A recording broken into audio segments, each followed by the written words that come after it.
6:15 p.m. This is the Sri Lanka Broadcasting Corporation. The news edited by Dulmin Samrasinghe, assisted by Sanjay, and read by Geethanjali Ramanayaka. The headlines. Queen Elizabeth's coffin begins its final journey from Westminster Abbey to Windsor Castle. Several changes will be made to the legal system of the Port City project with the aim of attracting more investors. The UN Resident Coordinator says Sri Lanka needs her friends to show solidarity. Foreign news, 9 million people told to evacuate as Super Typhoon Nanmadol hits Japan.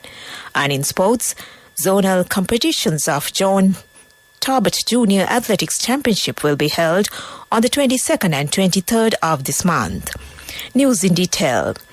Queen Elizabeth's coffin has begun its final journey from Westminster Abbey to Windsor Castle. Large crowds are lining the route. A funeral service has been held at Westminster Abbey, the building in which she was married and crowned queen. During his sermon, the Archbishop of Canterbury said the late Queen touched a multitude of lives during her 70-year reign. The Archbishop of Canterbury paid tribute to the late Queen during the Westminster Abbey service, saying she had an abundant life and gave loving service.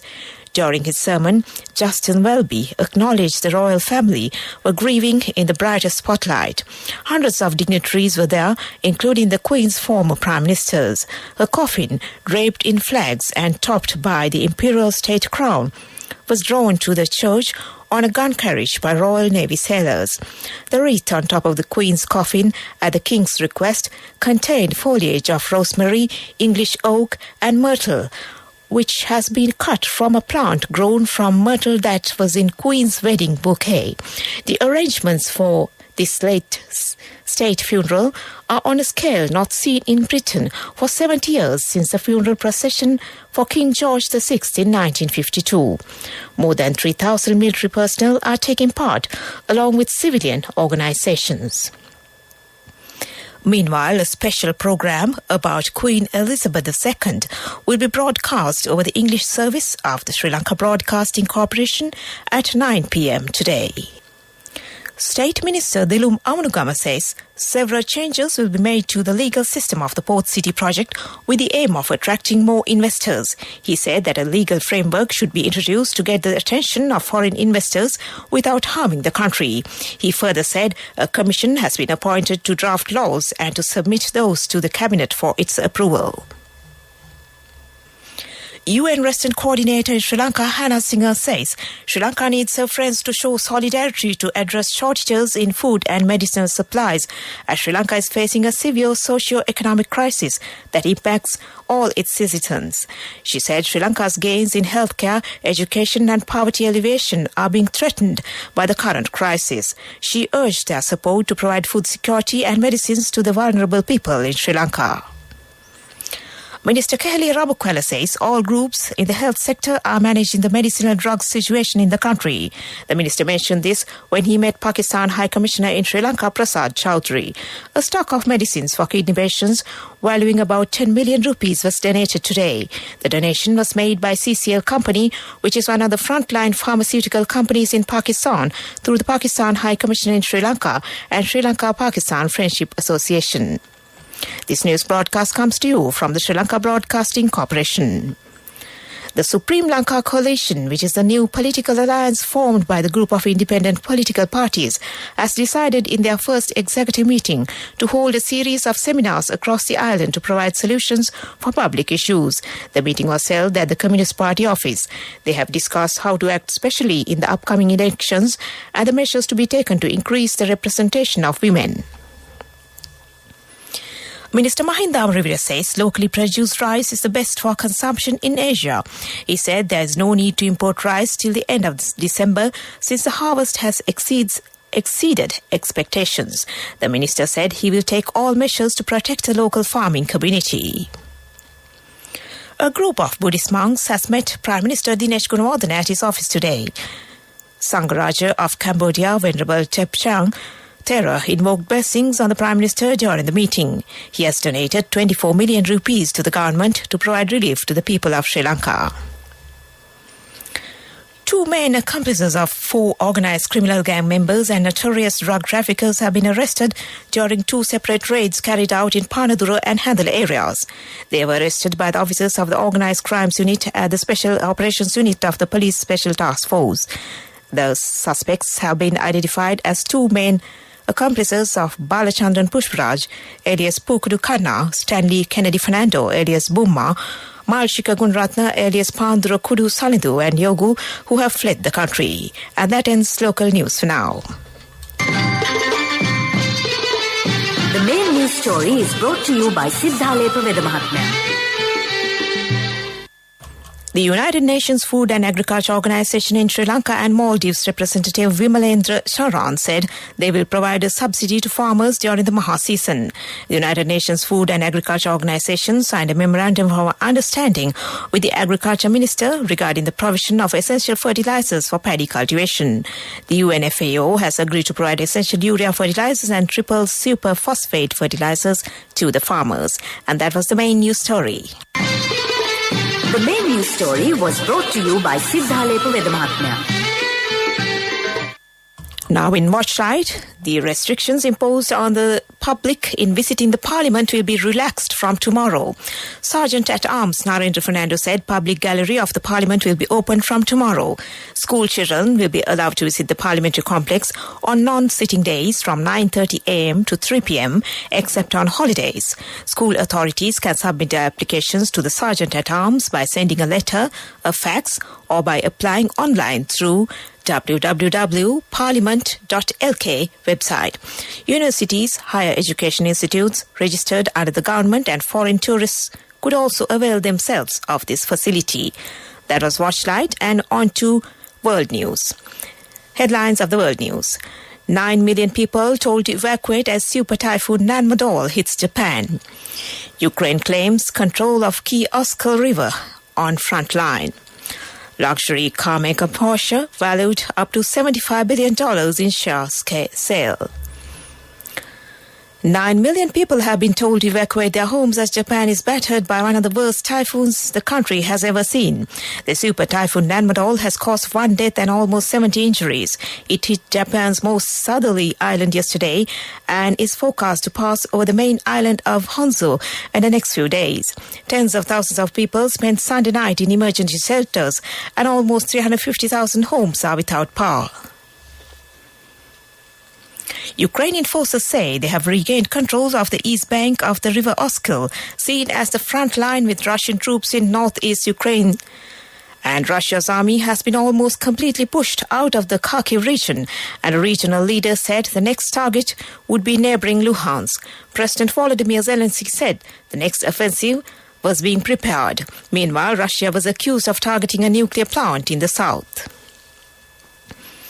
German car-making giant Volkswagen has said it's aiming for a valuation of up to $75 billion for Porsche when the luxury brand is floated on the stock market. Trading in the shares is due to start in Frankfurt on 29th of September.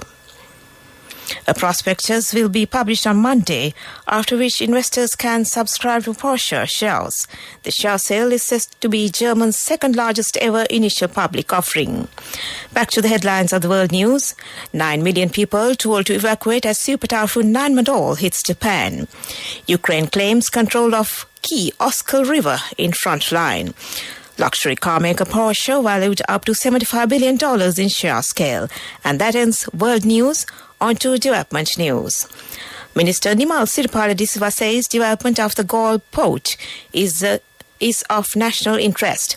The minister said development of the port has a long history as a scenic and tourist destination. The development plans of the port and suburbs will include a new breakwater in the port, entertainment zones, a port city, a zone for yachts and passenger vessels, and a sports area. And that's development news.